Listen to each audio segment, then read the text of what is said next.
다윗은 고향으로 돌아온 압살롬을 2년 동안 만나주지 않습니다. 이러한 상황에서 압살롬은 꾀를 깨어 아버지를 만나는데 성공합니다. 기지를 발휘해서 자신이 원하는 것을 손에 넣은 압살롬은 세상에서 환영받는 인물입니다. 그가 이룬 성공은 무엇이고 또 그 한계는 무엇이었겠습니까? 압살롬은 이스라엘 백성들 사이에 인기가 많은 사람이었습니다. 그의 머리카락은 풍성했으며 이스라엘에서 그와 견줄 만한 외모가 없었기에 그는 인기를 한 몸에 받고 있었습니다. 그는 왕족의 신분으로 태어났을 뿐만 아니라 장자 암논이 제거된 상태에서 가장 강력한 왕이 계승자였습니다. 다윗이 죽은 후에 백성의 인기를 얻은 압살롬이 다음 왕위를 차지하는 것은 너무나도 당연해 보였습니다. 압살롬은 이처럼 태어날 때부터 사람들이 부러워할 만한 모든 조건을 가지고 태어난 사람이었습니다. 그런데 우리가 아는 것처럼요, 그는 다윗에 이어 왕위에 오르지 못합니다. 왜 그렇겠습니까? 그가 가지고 태어난 모든 조건은 그가 노력해서 얻은 것이 아니라 하나님이 허락하신 환경과 조건이었기 때문에 그렇습니다. 그렇게 그는 자기에게 은혜를 베푸신 하나님 앞에 겸비하고 감사해야 했습니다. 하지만 압살롬은 하나님을 의지하는 대신 자기에게 주어진 조건을 더 믿게 됩니다. 여러분, 하나님은 외모가 아니라 중심을 보시는 분이십니다.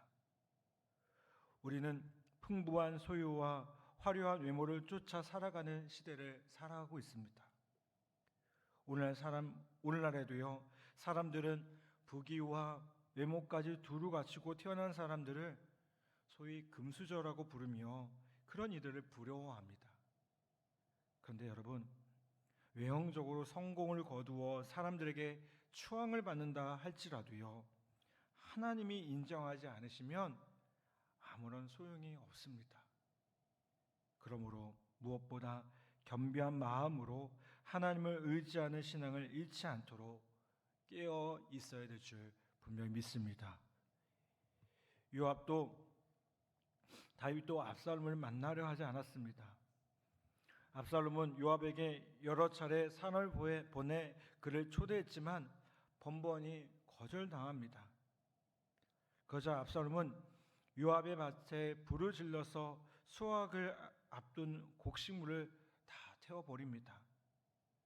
그는 자신의 꾀를 이용해 요압을 불렀고요, 결국 아버지 다윗을 만나게 됩니다.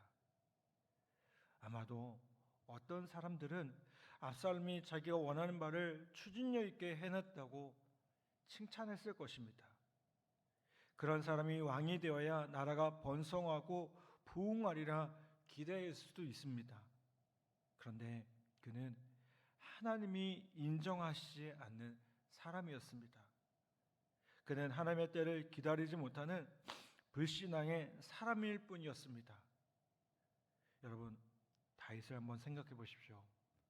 다윗은 자신을 왕으로 세우시겠다는 신탁을 받고도요, 긴 세월을 사울왕 밑에서 고통받아야 했습니다.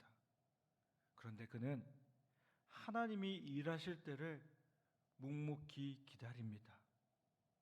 하나님은 그런 믿음의 사람 다윗을 마침내 이스라엘의 왕으로 삼으셨습니다. 그런데 압살롬은 어떻습니까?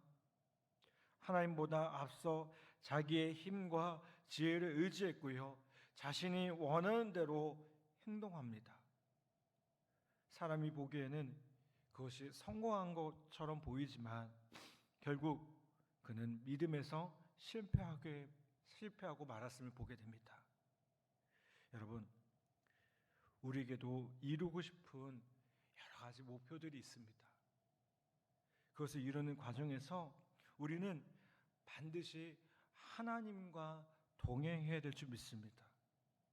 우리가 세상의 지혜로 원하는 것을 이룬다고 해서 그것이 성공이라고 할 수가 없습니다. 여러분, 성공이 하나님께 인정받는 데는 믿음이 무엇보다 중요한 것임을 우리 모두가 기억해야 될 줄 믿습니다. 여러분, 우리는 사람들에게 인기를 얻고 성공한 사람들을 부러워합니다. 그리고 그들이 성공한 원인을 찾아보려고 따라해 보려고 노력합니다. 그런데 여러분, 하나님의 사람은요, 사람들이 인정하는 세상의 성공과 성취가 잠깐 피다가 지는 꽃처럼 허무한 것임을 우리는 기억해야 될 줄 믿습니다.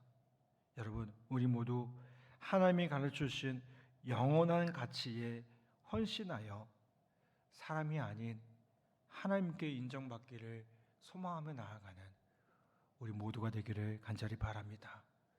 오늘 우리의 삶 가운데 세상의 지혜, 세상의 성공을 부러워하기보다 정말 하나님이 원하시는 것들을 위해 살아갈 수 있는 우리 모든 성도들 다 되시기를 주님의 이름으로 간절히 부탁을 드립니다. 이 시간 함께 기도하겠습니다.